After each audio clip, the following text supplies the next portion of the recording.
Estamos aquí con Ricardo Ávila, analista senior del Tiempo, precisamente para conversar sobre esa crisis, si es que lo pudiéramos llamar así, de la disminución de la natalidad en Colombia, pero no solo aquí, en el mundo.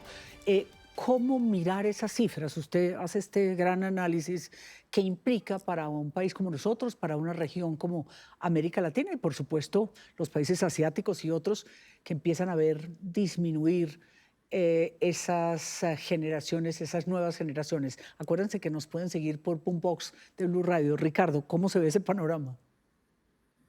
Pues, Mariama, esto es un tema que venía observándose sobre todo en los países más ricos, un descenso en la natalidad que tiene indudablemente muchas explicaciones, tiene que ver con la creciente participación de la mujer en el mercado laboral, con el tema de la urbanización y el hecho de que, sin duda alguna, los temas de acceso a la vivienda y de espacio suficiente influyen, con el tema del costo de vida, con el tema de factores culturales, pero que de alguna manera, y esa ha sido la gran sorpresa, sobre todo por cuenta de la pandemia, tuvo un giro muy significativo.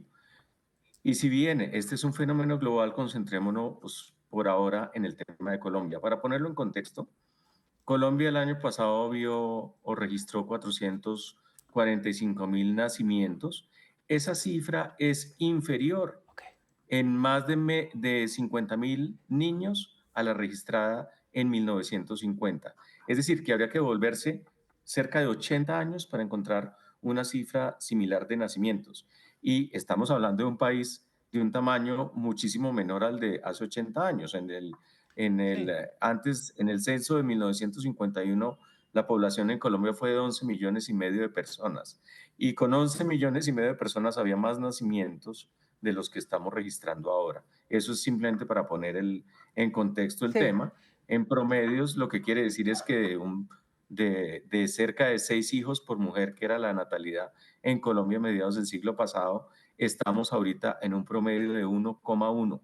Y ese es uno de los promedios más bajos del mundo, Sí. no solo de América Latina, sino del mundo. Y eso es O sea, es lo más como propio sorprendente, es propio como de culturas desarrolladas, no es sin propiamente duda como... alguna, sí. Ujú. ¿Y Sin duda alguna, lo que cómo se se, explica entonces? de Más allá alguna de lo manera, cultural y lo social. así es, esa es la gran pregunta. De alguna manera, la teoría era que en la medida en que los países aumentan su nivel de ingreso, pues la natalidad disminuye. La menor natalidad del mundo hoy en día la tiene Corea del Sur, pero en Europa, la menor natalidad, aparte de la isla de Malta, pues que es un territorio pequeño, lo tienen sobre todo los países del área mediterránea, en particular España. Entonces, pues los demógrafos veían una clara correlación entre aumento en el ingreso por habitante y disminución de la natalidad. En el caso concreto de América Latina, la menor natalidad la venían teniendo Chile y Uruguay, que son los dos países de América Latina con nivel de ingreso por habitante más alto y con una relativa buena distribución del ingreso. Pero viene lo de Colombia y Colombia tiene esta caída sustancial en la natalidad que en Sí, términos prácticos altísimo. lo que nos plantea es que frente a las proyecciones que nosotros teníamos, la proyección más reciente del DANE post pandemia es de 2023 y según los supuestos que utilizó el DANE en ese momento, era que para 2030 el promedio de hijos por mujer en Colombia iba a ser de 1,49, 1,5, digámoslo en Sí. términos prácticos, y estamos en 1,1. ¿Qué quiere decir eso Uf. en números gruesos? Que de cerca de 7 millones de niños de entre 0 y 10 años que deberíamos tener en 2030, vamos para menos de 6 millones de niños. Es más, me escribió un demógrafo experto y me dijo que según sus cuentas, para 2030, entre 0 y 10 años en Colombia va a haber 5,3 millones de niños. Eso nos Es cambia una cosa alarmante, completamente, completamente. pero Eh, de manera impresionante lo que es la perspectiva de la población. Y ¿Cree claro, que hay cuando... Ricardo, un vacío también Sí, de información cualitativa, lo que hacían entidades como Profamilia? Usted lo menciona en su artículo, en su análisis. Profamilia daba como una perspectiva del por qué, y hace una década creo que no ocurre, que no tenemos un estudio, dijéramos, sí, no tenemos no tenemos algo claro. Hay unos indicios que son muy interesantes. Por ejemplo, hace poco salió la encuesta sobre los países más felices del mundo Sí, y que antes una éramos de las nosotros, impresiones, ¿cierto?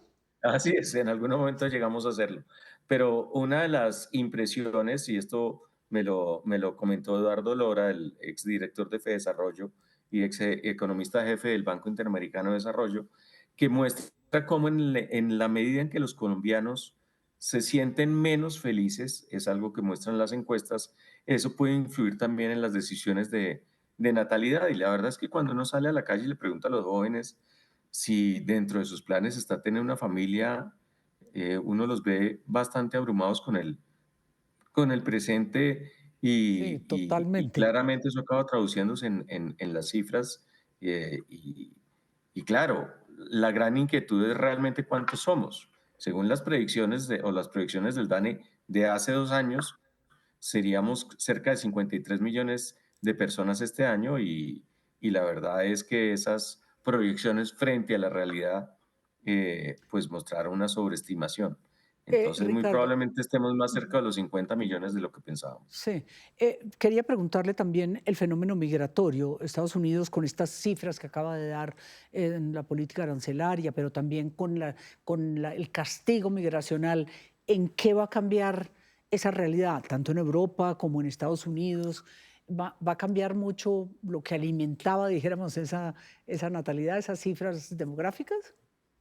Esa es una muy buena pregunta. En el caso de Estados Unidos, lo que hemos visto hasta ahora es que a pesar de que han tenido un nivel de gran espectacularidad, las deportaciones pues no son en números agregados tan numerosas. O sea, según los cálculos que se hacen en Estados Unidos, hay cerca de 11 millones de inmigrantes ilegales. Eh, la, la experiencia anterior de deportaciones masivas tuvo lugar durante la administración de Dwight Eisenhower a mediados de los años 50 del siglo pasado. Se llamó la Operación Wetback o la Operación Espalda Mojada y según las cuentas bastante discutibles de aquella época, se lograron expulsar a cerca de 2 millones de personas de Estados Unidos. Pero eso fue un esfuerzo descomunal y monumental.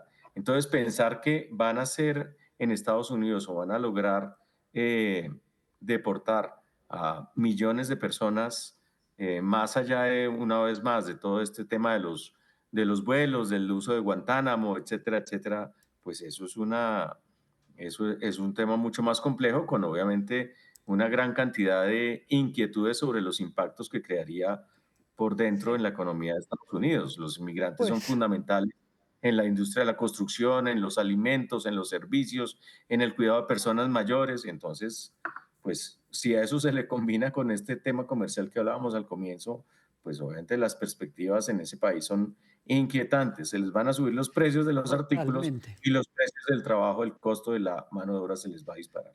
Pues estamos en la presentación estos días de lo que ha sido el informe demográfico por parte del DANE y analizándolo con Ricardo Ávila, el economista que nos hace ver un poco las consecuencias que puede tener esta crisis, dijéramos, no solo con la migración, sino también con los nacimientos. Somos muchos menos niños y niñas, no solo en Colombia, que son cifras alarmantes, sino también en buena parte del mundo.